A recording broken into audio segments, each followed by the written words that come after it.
Alright, welcome back.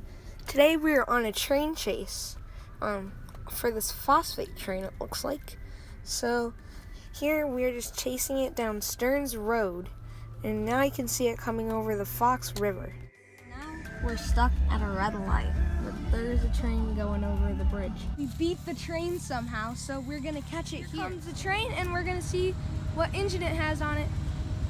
It has a G1. Oh, it's Union Pacific.